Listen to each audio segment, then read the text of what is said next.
McClellan is absent. All other council is present. Would you then please stand with me for the Pledge of Allegiance, followed by a brief moment of silence? I pledge allegiance to the flag of the United States of America and to the republic for which it stands, one nation, under God, indivisible, with liberty and justice for all. Thank you.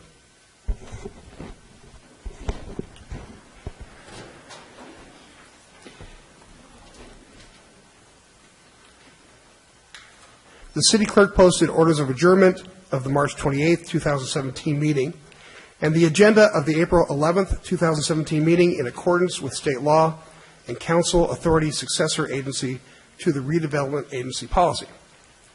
We have one presentation on today's agenda, recognitions from California Parks and Recreation Society, and I'd like to ask the council to come down below with me, and we will invite up Mr. Cho.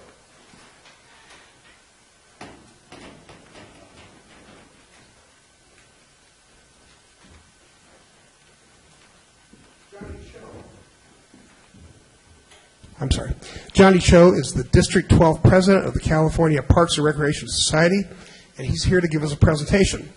Thanks, Mr. Cho. Thank you, Mayor. Good afternoon, Mayor and Council. My name is Johnny Cho. I'm the President for the California Park and Recreation Society for District 12, which encompasses San Diego and Imperial County. California Park and Rec Society consists of park and recreation professionals, and we have nearly 4,000 members throughout California. In March, District 12 had an award ceremony, and the city of El Cajon won two substantial awards. The first award I would like to identify is for Recreation Specialist 3, Dante Daniels, with the city of El Cajon. Dante received the Part-Time Professional Award and was recognized for being an outstanding member of Hillside Center team, running day camps, leading youth sports programs, and being a key member of the citywide events team. Dante is majoring in hospitality and recreation management at San Diego State University and is close to be completing his work. So, thank you, Dante.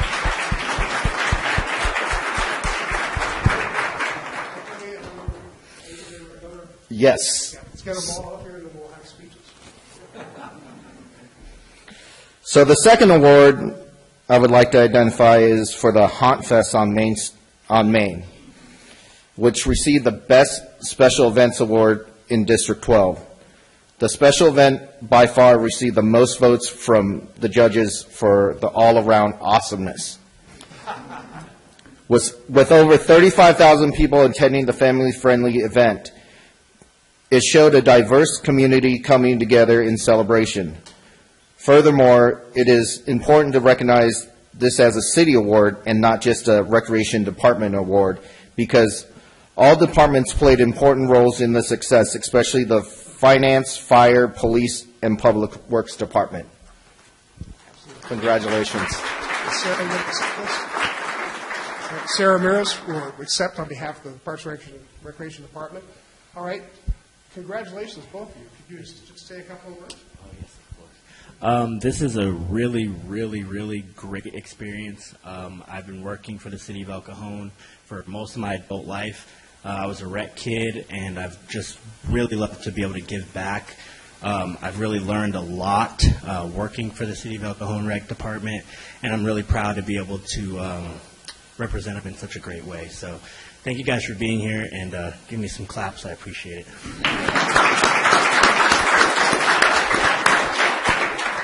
Definitely Haunt Fest rocked this year. Haunt Fest would not happen without our partners, the Downtown District, and of course our police department. I'd like the police guys, please stand up. You guys do so much. We have Public Works in the house. Please stand up.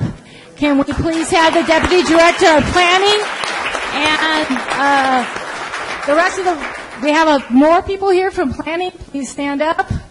You're really the people that make this happen. And of course, I would like my own recreation department to stand and get applause. It truly does not happen without the guidance of a fantastic city manager and council that supports our special events. So thank you, Mayor. Thank you. All right, goodbye.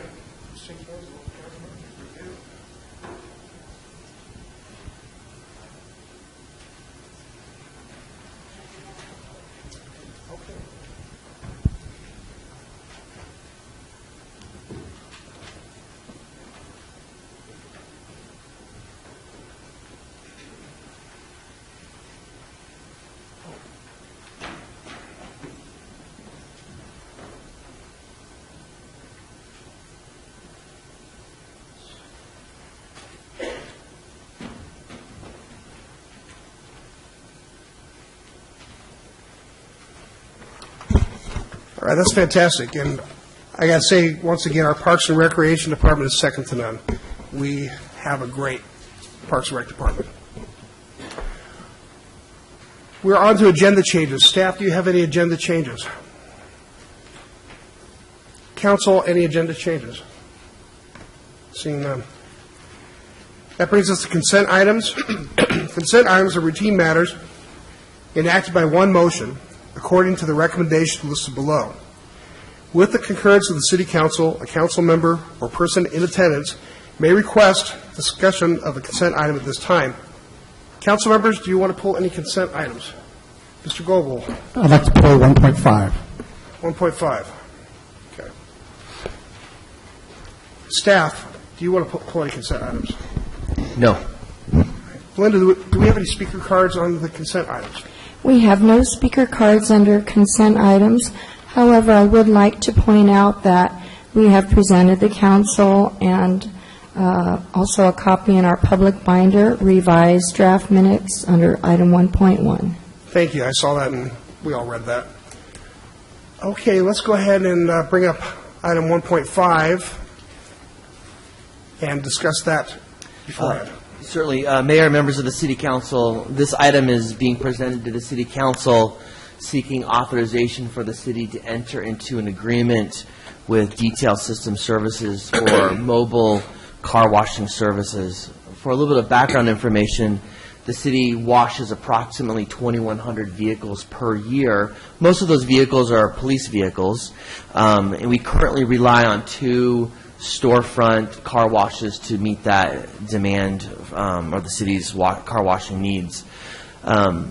Staff issued an RFP specifically looking to accomplish 4 goals. 1 is to reduce our costs. 2 is to be more efficient in our use of our staff time. 3 is to create a safer environment for the vehicles themselves. And 4 is to really create a more safe environment for the non-sworn personnel that are driving marked police cars around the city to and from the car wash. So after issuing the RFP, 2 respondents fulfilled all the requirements of the RFP. We negotiated an agreement with one of those respondents. Currently, under the current scenario, when you factor in the time it takes to drive to one person to drive a police vehicle to the car wash, wait for the car, it costs about $24 per car wash. The city was able to negotiate an agreement with the vendor to reduce that to $12.20 per vehicle for a standard car wash. So this is reducing our overall cost by about half. The other thing that we're able to accomplish with this agreement is that these washes will occur in the parking lot 1 of the police station, a secured parking lot. So there's no concern about exposure to the police vehicles, and we're not using an intern or a non-sworn staff member to drive around these marked vehicles around the public. So we think that this is a goal that meets, or a proposal that meets a lot of the city's goals, and we'd recommend that the City Council entertain the resolution. Staff is here to answer any specific questions about this agenda item. Sounds like a good savings. Mr. Goebel? Well, actually, Mr. Mitchell, you answered 2 of my questions, which was in a mobile car wash, there are sometimes environmental things about runoff. You've answered that. And I was aware of didn't know they were interns driving police cars to off-site things and was wondering about their safety, so you have answered my questions. I think that's a wonderful use of staff time, thinking forward for the safety of those involved, driving police vehicles, and certainly with the savings to the public, staff has done a great job on this. Mr. Kalasha? Graham, can we check if they have a car washing and polishing registration bond? I'm going to call staff up. They may be aware of that. That was involved with managing the RFP. Nahid Razi, purchasing agent. She's been managing part of this project. Hi, Mayor and council members. Yes, that is a DIR, a Department of Industrial Relations requirement, and this vendor has fulfilled. This vendor doesn't have any employees. It is so they are not required to fulfill that requirement or the DIR registration for car wash bonds. However, they are under the understanding that in the event that they were to obtain any employees in the future, that they would need to halt services in order to get that registration completed. Thank you. Just keep an eye on that because it's a super serious thing. The fines are like huge. Thank you. Thank you. All right. You satisfied, Mr. Goebel? Yes, thank you. Would you like to make a motion? I'd like to make a motion to approve item number 1.5, a resolution of award of requests for proposal for mobile car wash services. Is there a second? Second. Moved and seconded. Please vote.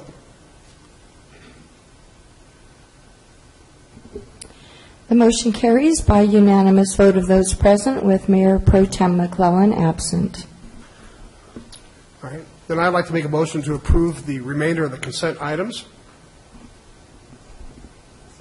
Moved and seconded. Please vote. The motion carries by unanimous vote of those present, with Mayor Pro Tem McClellan absent. Thank you. That brings us to public comment. At this time, any person may address a matter within the jurisdiction of the City Council, Housing Authority, successor agency to the El Cajon Redevelopment Agency that is not on the agenda. Comments relating to items on today's agenda are to be taken at the time that the item is heard. State law prohibits discussion or action on items not on the agenda. However, council, authority, and agency members may briefly respond to statements or questions, and an item may be placed on a future agenda. Belinda, do we have any cards under public comment? Yes, we do have several. The first speaker is Stanley Sexton. Hello, sir. Welcome. My name is Stan Sexton, and I'd like to talk about Wells Park.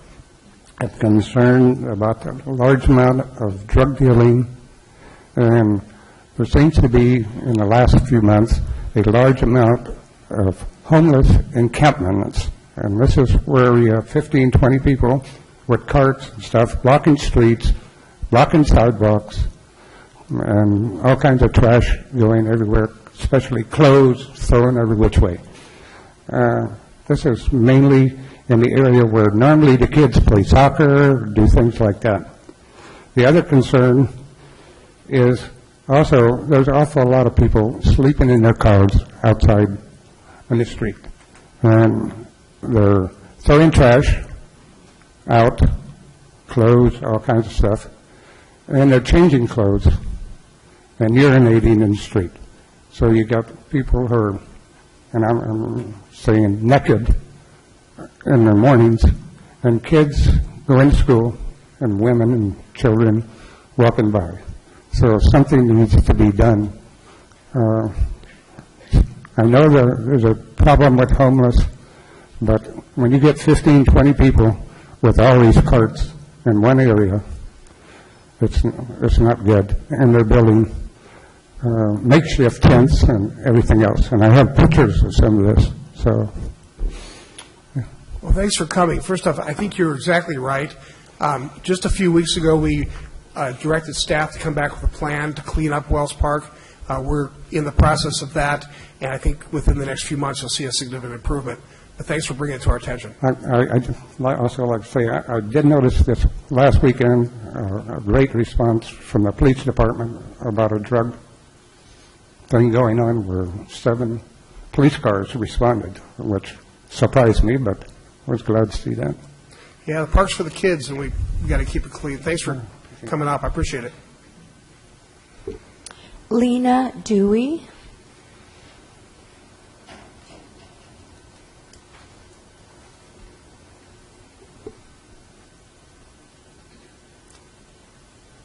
Hi, Ms. Dewey. Can you pull the microphone down? Hi, everyone. My name is Lena Dewey. I came here several times to get help with housing issue. I did not get help, and now my house is on the auction for the fund that over 5 years ago the previous mayors and city council funded me for not repairing the house. And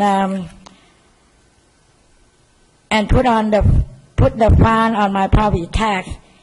As a disabled vet, I had property tax exemption, which I thought I might get the fine would put on my property tax, get exemption. But now it auction up beginning next month because of the fine imposed on me just because I was not able to repair the house after an auction, whom get away with the crime. Instead of helping me, I got fined for the drama that caused me and make it worse by so-called public servant. I am about to be on the street if the house is auctioned up next month. I came here, asked for help, intervene again because I become another homeless veteran on the street. Thanks for all your work that helped put the veteran, disabled vet like me, on the street. I ask that the mayor to put me with the Veteran Commission to help me with this problem before the deadline of the tax sale begins next month. Thank you. Okay, staff, can you remind us of this case?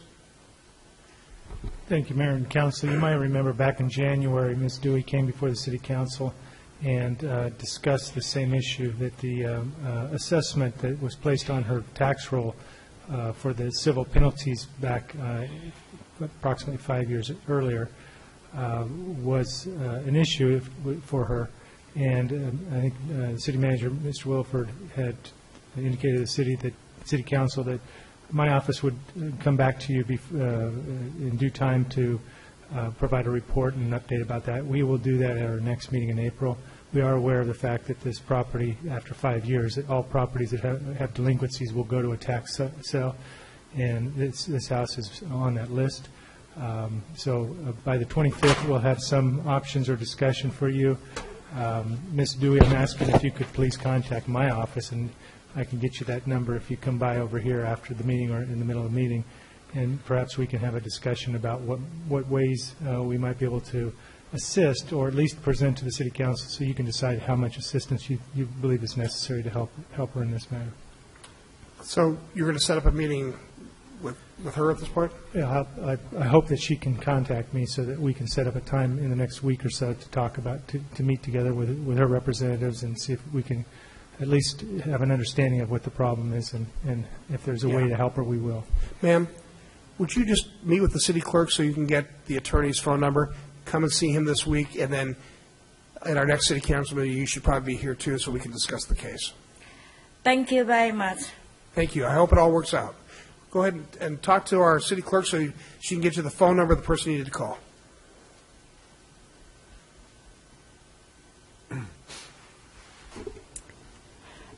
Our next speaker is Samantha Harper.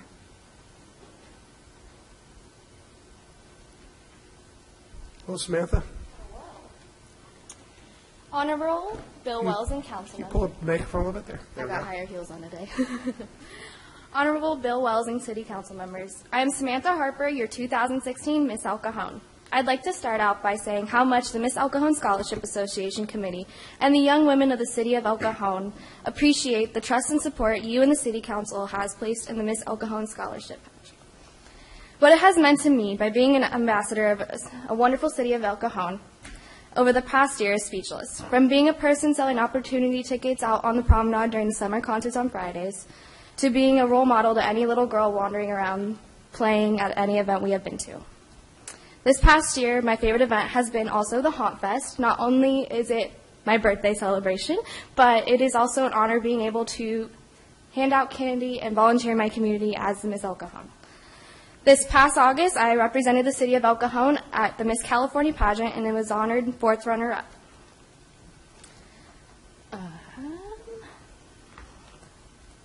Here we are again. It's almost time for me and my court to farewell. The 2017 Miss El Cajon pageant programs begin Saturday, March 11th with a meet and greet event held at Parkway Plaza Mall.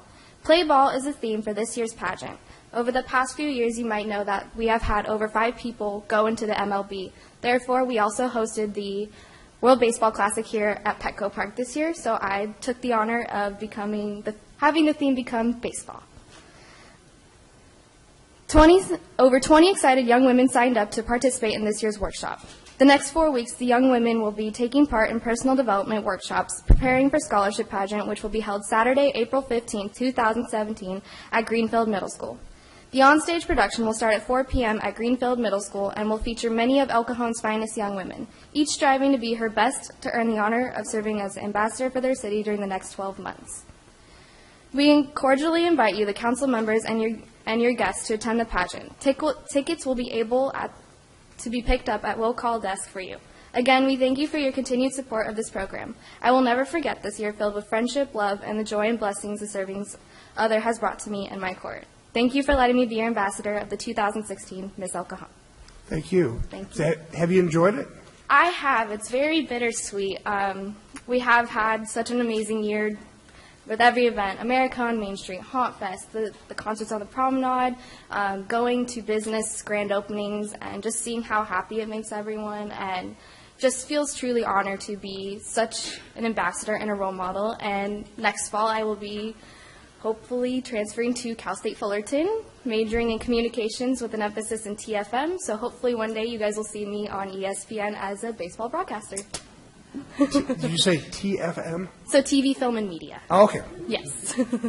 Great. Thank you so much. Congratulations. Thanks for all the good work you've done. Please tell the rest of the folks, young ladies that you're involved with, that we appreciate what they do. Will do. Thank you. Kyle Dewey.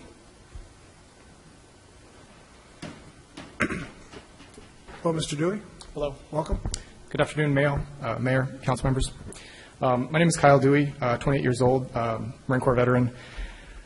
I'm having an issue right now on the street I live on. I live on Gores Line Drive off of Greenfield. It's the very northeastern part of El Cajon. It's about a mile away from Greenfield Middle. Currently, day and night, there is a tremendous amount of drug activity on my street. The houses only align one side of the street, so the entire west side of the road is completely open, and it has an amazing view of the city of El Cajon. If you recognize these are marijuana containers. This is about 2 weeks worth of them. People will purchase these from a dispensary or wherever they get them from, and they smoke, and then they leave their trash. I would like to commend Chief Davis and the El Cajon Police Department. When they are available, their response is outstanding. I've worked with them in the past, and they're phenomenal. Along with the drugs, there is a lot of illegal dumping. It's a cul-de-sac, and there's one street light up there, and so people will come up in the middle of the night and unload an entire truck full of debris. And I wake up in the morning, and then there's a pile of junk in right front of my house. What I'm asking is, how can you or the city council members help me in solving this problem? So, thank you. Let the other council members. So when I've confronted these kind of problems before, I've come and had a meeting on the street with the homeowners, and brought Chief Davis with me, and we've tried to work on a plan to reduce the problem. I'm happy to do that. If you'd like to do that, you can get my number from the city clerk. Okay. And you can go ahead and give him my cell phone number. It's fine. And also, I think that Chief Davis is back there. I think he heard exactly what's happening. So why don't you and I talk this next week and see what we can do to wrap this up a little bit. Council, do you have anything, any questions? Or so, what did you do in the Marine Corps? I was an infantry. 0311, right? 0313 is an offshoot of it. And what are you doing now? Going to school, working construction. Congratulations. Thanks for your service. Thank you. And let's talk soon. Okay. Thank you, sir.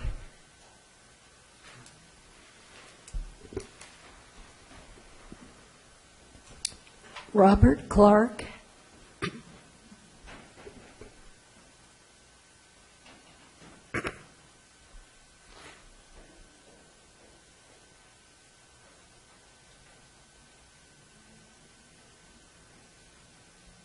Mr. Clark, welcome. Good afternoon, honorable men and women. My name is Robert Clark. I am a longtime resident of El Cajon. I also, as I admitted in a previous council meeting, I self-identify as a grumpy old man. So I guess that didn't get much of a laugh this time. I thought it was pretty funny, actually. Oh, okay. Well, still funny. I'll do it again in a few months. Okay. I have one question about Measure S, the district election measure. In November of 2018, there will be one council member seat that's on the ballot. That's the one now held by Council Member Kendrick. And in that election in November of 2018, what percentage of voters in El Cajon will be eligible to vote? Will it be 25% of the voters or 100%? Well, 100% will vote for the mayor, and then one district will vote for the council member. Did I get that right? Yes, yes. By that time, the map will be drawn, and the district will be determined, and those electors within that district will be eligible to vote for that race. As the mayor indicated, there's also a citywide ballot election for the office of the mayor. We don't know if it'll be exactly 25%, Mr. Clark, but it'll be representative of the group in the community. Well, whatever, I think it should be apparent that whatever district Mr. Kendrick resides in, that will be the district that will be on the ballot. Would that be correct? I believe that's the intention, yes. Yeah, okay. Thank you very much. Thanks for coming. And just the people in that district will be eligible to vote.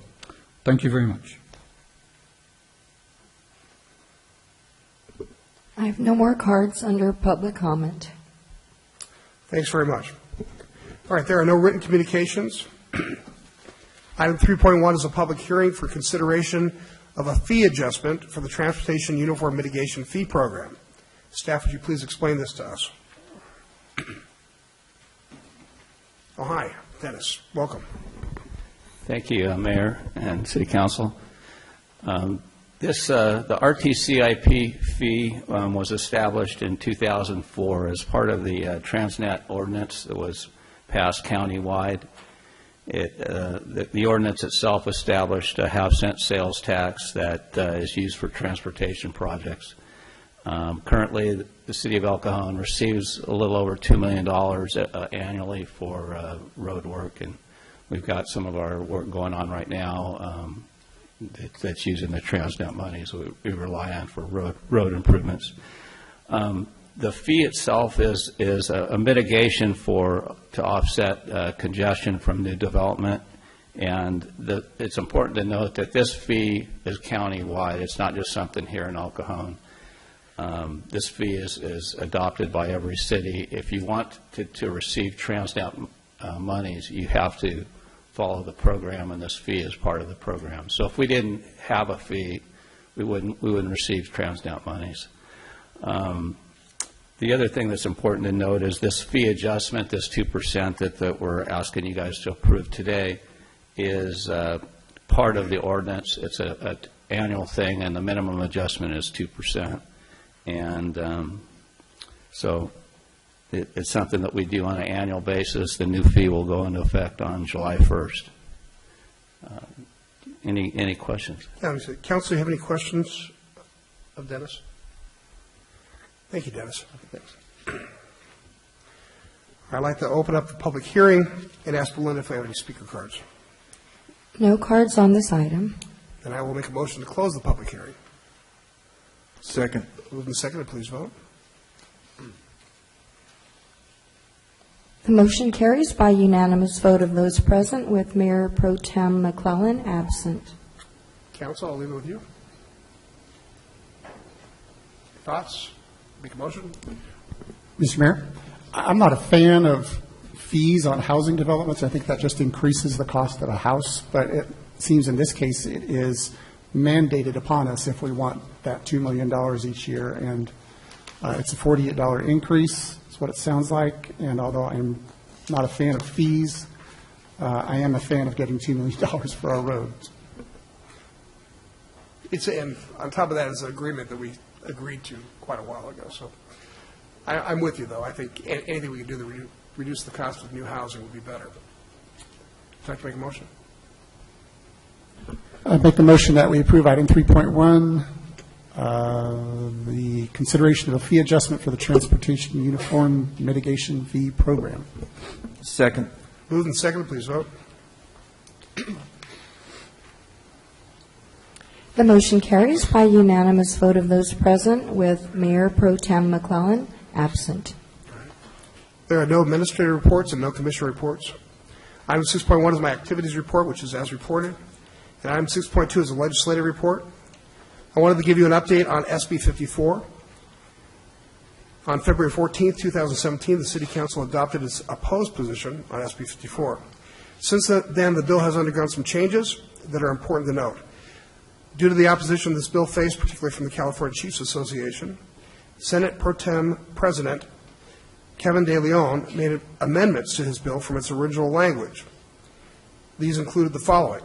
SB 54 now allows law enforcement agencies, such as the Board of Parole Hearings and Department of Corrections and Rehabilitation, to notify Immigration and Customs Enforcement the release date of an undocumented immigrant with a violent felony conviction for up to 60 days in advance. SB 54 no longer restricts local law enforcement from contacting ICE when coming into contact with a person who has previously been deported or who has a violent felony record. SB 54 now allows state and local enforcement agencies to participate in task forces, even when immigration and enforcement becomes an element of the investigation. SB 54 is no longer an emergency bill, as it was originally proposed. This means the bill no longer needs two-thirds vote for approval, and it will go into effect immediately upon adoption.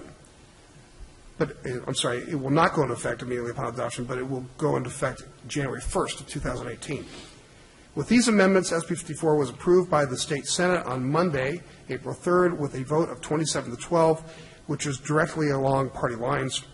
As a result, it has been referred to the State Assembly and will begin its process in the Assembly Policy Committee, and I will keep you apprised as new developments occur.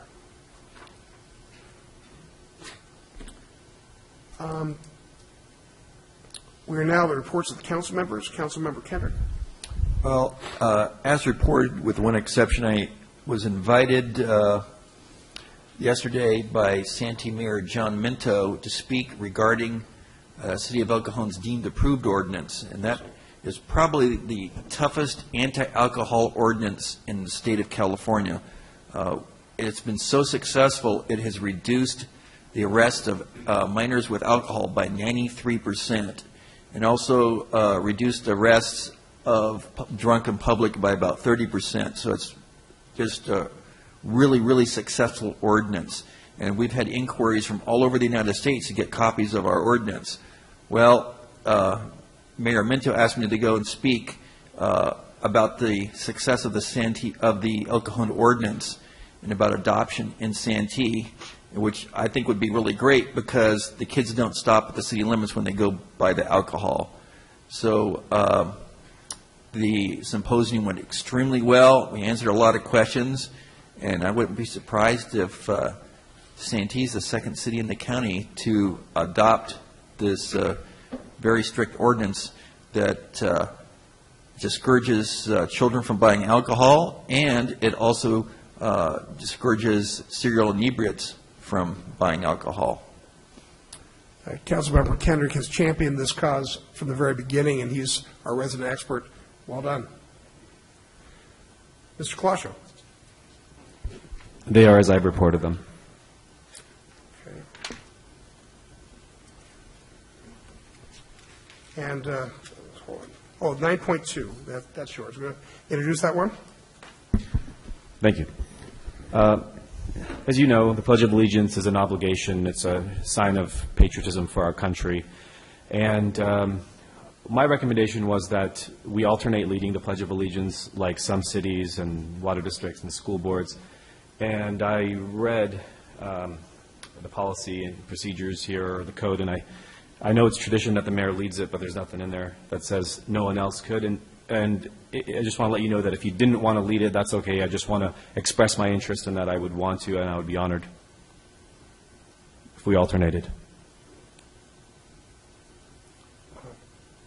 And are you asking, just want to discuss it? Well, as it reads, it's going to be for a future. Yes, to place it on a future agenda for discussion, and by that time, I assume the city manager's office will be helping with an agenda report on that. Okay. So you're making a motion then? Yes, I'd like to make a motion to adopt 9.2. Is there a second? Wrong button. Is there any public comment on this, perhaps? You know what? That is a good question. Do we have any cards on this? I have no cards on this item. So then it would be council comment at this point.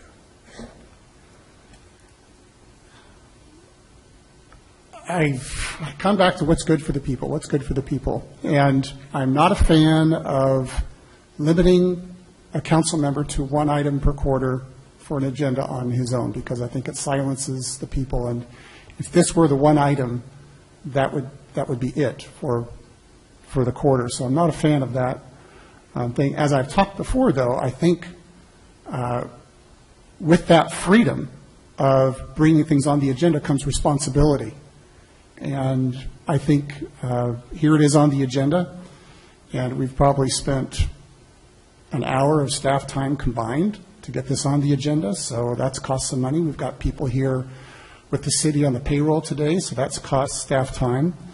And if it sends it to the city manager to get a report, and then we have more staff time, I am reluctant to spend the people's money on additional staff time on this item. I think what I suggested earlier at a meeting where we say, let's bundle up these ideas, these collages to put on a Saturday workshop where everybody gets to weigh in on how should we use staff time. I think that's a better use of the people's money. I don't see this, I don't know how the people benefit from this item. I don't see it as time sensitive, so to conserve the people's money, to use the people's money efficiently, yet still be transparent, I would suggest we consider this in the discussion of the Saturday workshop where we bundle up the ideas. Mr. Colosio. You do know it's illegal to bundle things up or limit anything I could put on the agenda. Now, I understand that it's something that you brought up that doesn't make it legally doable. Just because you had the epiphany, it doesn't mean that we can actually implement that. But you also do realize that instead of conducting staff time, we could just talk about it here. And if you're so interested in saving money, then you could just vote for it here or not. I don't want it to go back to staff time. I wanted to talk about it with you guys. But if you don't want to do it, then you just don't want to do it. Well, maybe I can make this easier. I don't have any objections to choosing people to say the Pledge of Allegiance. In fact, some meetings I go to, they will take a Boy Scout or somebody from the audience, somebody who's they want to honor in some way. I'm perfectly comfortable with that. If Mr. Colosio would like to say the Pledge of Allegiance, he should say it at the next meeting. Agreeing with you, Steve, though, I think we could just do it as an agreement, and we don't have to put it on the agenda. I think I have the power to make that decision. It seems like we could have avoided the staff time and this discussion with just a simple request. Mr. Mayor, do you mind if I lead the Pledge of Allegiance once in a while? Well, so let's work towards that. Anyway, so Mr. Colosio, you're comfortable then leaving it that way without voting on it? Absolutely. You worded it very well. Mr. Attorney, are we following the rules and the laws? Yes, there's no second, so the motion be died for lack of a second after the discussion of the City Council. Perfect. All right, and then, so Mr. Colosio, anything else on your activities report? No, so just for clarity, Morgan, sorry, since it wasn't then needing a second and it was a request, then, Mr. Mayor, you're saying lead the Pledge of Allegiance next time? Yes, please. Thank you. Mr. Goebel, any changes to your As reported. activities report? Thank you very much. All right. Item 11.1 is proposed donation to the Salvation Army for El Cajon senior citizens, brought to us by council members Goebel and Kendrick. Gentlemen, if you tell us about this. This is, we heard quite a bit of discussion on El Cajon Elves and how to help seniors during the holidays, and several speakers. And Mr. McClellan himself, who's not here today, indicated support that the Salvation Army is very good at this kind of activity. They have awareness of who people in need are, and they're efficient at it. They don't need to go find these people. And they are already in place. They are a vetted organization. They're a renowned organization. And it seems appropriate that the thought to benefit seniors during the holidays is a noble one, as Mr. Colosio has put forth. I just believe, along with Councilman Kendrick, that Salvation Army would be a great place to use these funds efficiently. If Mr. Colosio would like to join with the Salvation Army, as Captain Kelsey indicated last time, to help volunteer and bring new thoughts or new things to the table, that would be a great thing. But we think the Salvation Army is a great place to add $5,000. It's not the only place. It's not exclusive. It doesn't mean instead of. It just means we believe the Salvation Army is a great place to help people during the holidays. And Gary? Well, I concur with Councilmember Goebel. Salvation Army has been around for 100 years. They have a great track record. They have impeccable honesty. 97% of the donations goes towards the people that need to be helped. Only about 3% goes towards overhead. So I think it's money well spent. Let me see if there's any cards on this item.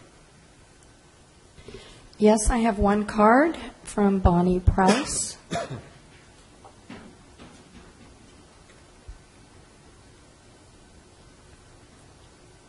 Ms. Price. Hello, Mayor and council members. I appreciate very much what the Salvation Army does, but I'm wondering what was the universe of organizations that you considered. There are many organizations in El Cajon that have an idea of what seniors need, and one of them that's a lot better at that is Meals on Wheels. Those people find people who have fallen on the floor. They're in various states of health distress. I know there's a national movement to get rid of Meals on Wheels, but I don't think that budget item will pass the House and Senate.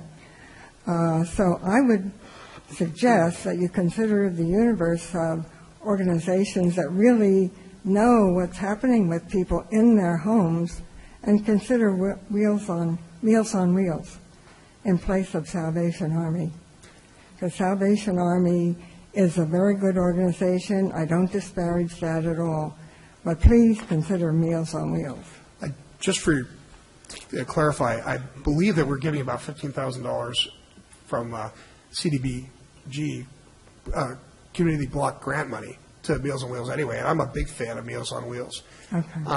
I don't believe we're giving any CDBG money to the Salvation Army, and I think that this came up as a result of a long-going discussion about Mr. Colosio's concept of El Cajon Elves and giving blankets and food to the elderly, or slippers to the elderly, and the Salvation Army captain came up and said that he was already doing that, and I think that's how the genesis of this all occurred. So I don't think it's, I think you're absolutely right. Meals on Wheels is a fantastic program, one of my favorite. I fight for it every year with CDBG.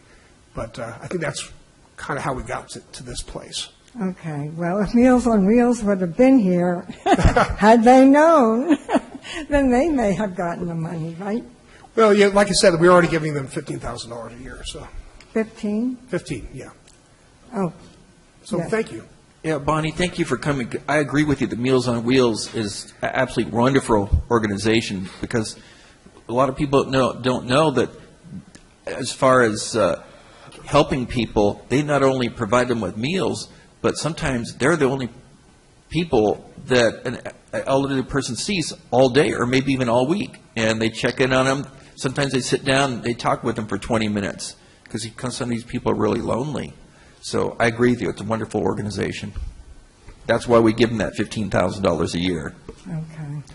Mayor, I just want to remind you that this and the next two items are requests to place it on a future agenda, so that the discussion will really be more robust at the next meeting. Thank you for reminding us. Thank you. Okay, Thank thank you. All right, then I'll bring it back to council. Discussion. Mr. Cajon. I'm really glad that I was able to inspire the rest of the council to prioritize seniors more.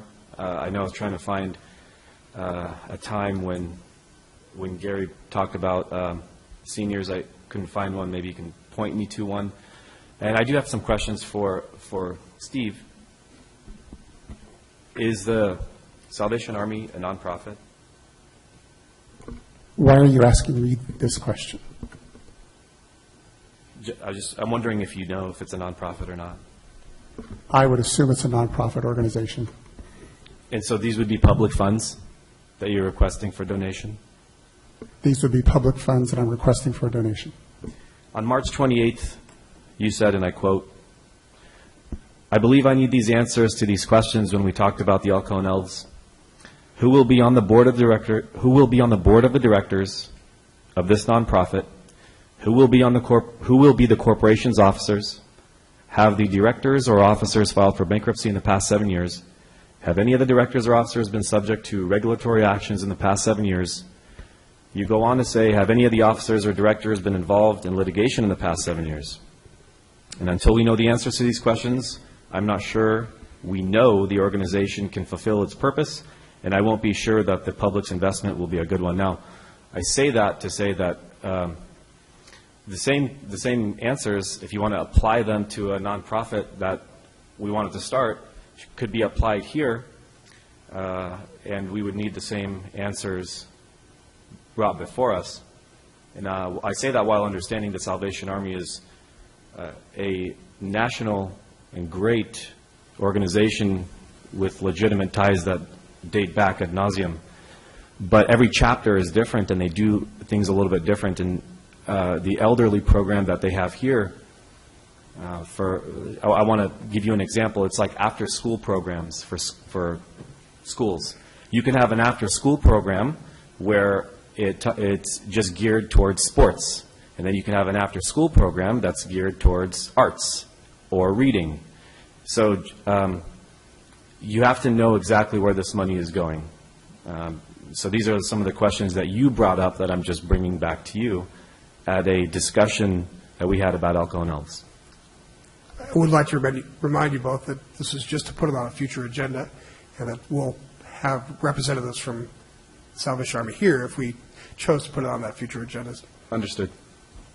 Steve, did you have anything? No, I agree with you. This is just deciding whether we're going to put it on the agenda. Gary, anything?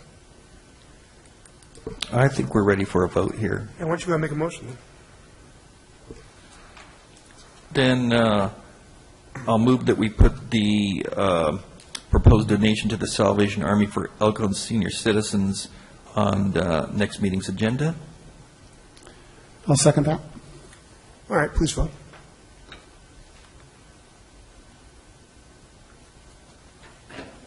The motion carries by unanimous vote of those present, with Mayor Pro Tem McClellan absent.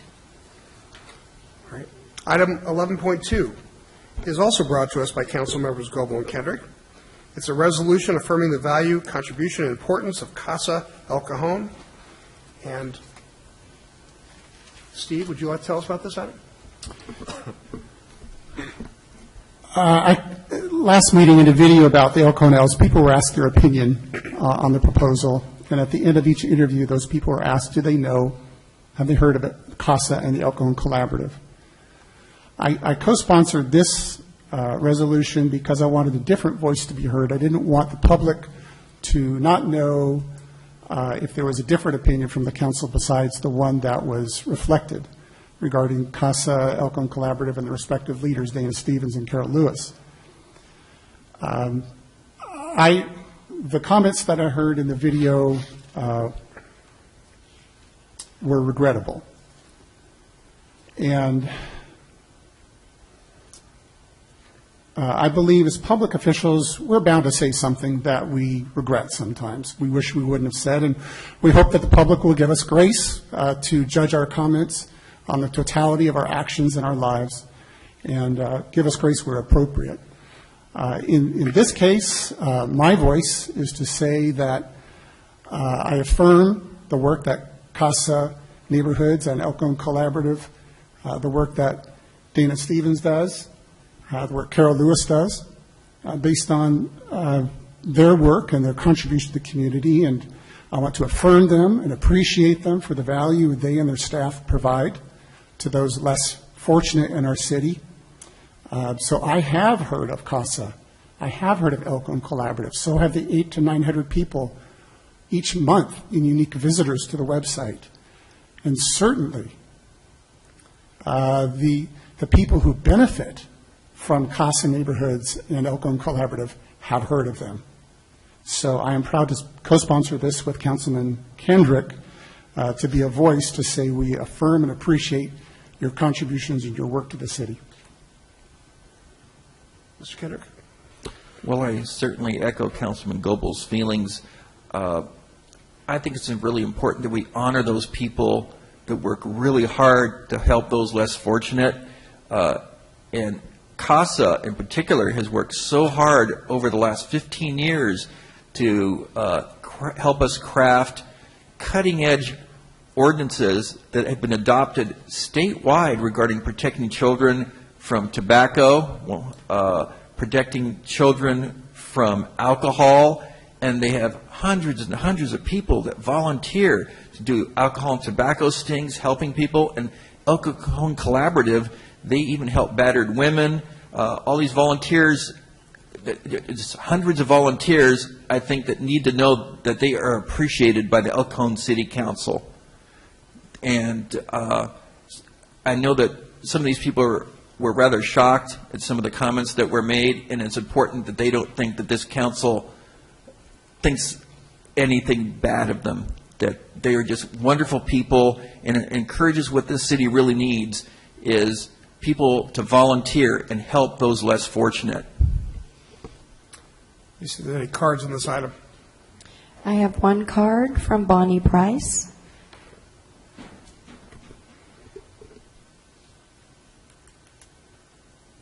Ms. Price. Hello. I have, again, a question in my mind.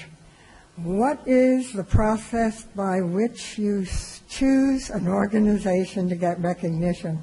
There are many in this city that do similar work of outreach to the less fortunate, and I can just think about 4 or 5 right now. And I'm wondering if others have access to the process to get involved in getting recognition by the city council. What's the universe considered, and what do they do in order to get the recognition? Well, I don't want to speak for Councilmember Goebel or Kendrick, but I think the impetus of this was that at the last council meeting, those two groups were disparaged. And this was an overt attempt to repair some of that damage. Oh, I see. Well, I was here for that meeting. I didn't think they were being disparaged. I thought people were just being asked, have you heard of these organizations? And that was not disparaging. People just said yes or no. I don't see any kind of effort to make them look badly. And I do think you should recognize more organizations. Maybe you should get a universe and select them every year, maybe have a contest. You can contact any one of your council members or mayor and make a suggestion, and we'll talk it over. Okay. Gary? Well, actually, Bonnie, that's a really good idea. The El Cajon Collaborative represents dozens and dozens of those very organizations, but if there are ones that you think do a great job, I'm all for recognizing people that help others in need. Yeah, I've been involved in some of their work, so I know what good work they do, but others do well as well, and they should get recognized as well. Absolutely. And I don't think anyone watching that video would have thought anything except people didn't know about the existence of these two particular organizations. So I'm not going to come up for my next comment because it's about the same thing. Okay. 11.3. Thank you. Thank you very much. Any more? None for this item. Okay, I bring it back to council then. Mr. Colosio.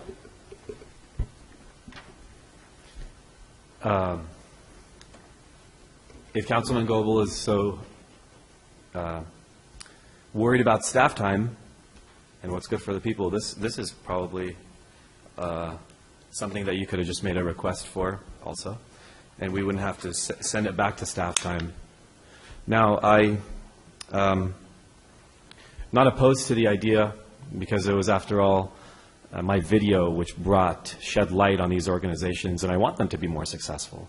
I want people to know who they are. But to say that it was deliberate or anything, that's just political garbage. But I do want to recognize them. I do have maybe a slight modification, and if you can tell me, Graham, if this is possible. Rather than hearing politicians tell you that this organization is great, why don't we hear from the organization or some of its recipients to see what they've done, maybe give us a presentation and open it up for questions, rather than we tell you this organization is great because my video received 5,000 views on YouTube. Well, I think that we're in a position where Councilmember Goebel and Kenner have made a proposal, and we can vote yes or no for that. Right. I'm just voicing my. You could bring that up. You could certainly bring that up at another council meeting on agenda item. Just something to think about for them. I'm not opposed to it, but I would be in favor of hearing from these organizations up there. I want them to be clear that they know what my position is. Right. Gary, would you like to make a motion? Move that we place on the next agenda a resolution affirming the value, contribution, and importance of Casa El Cajon. I'll second that.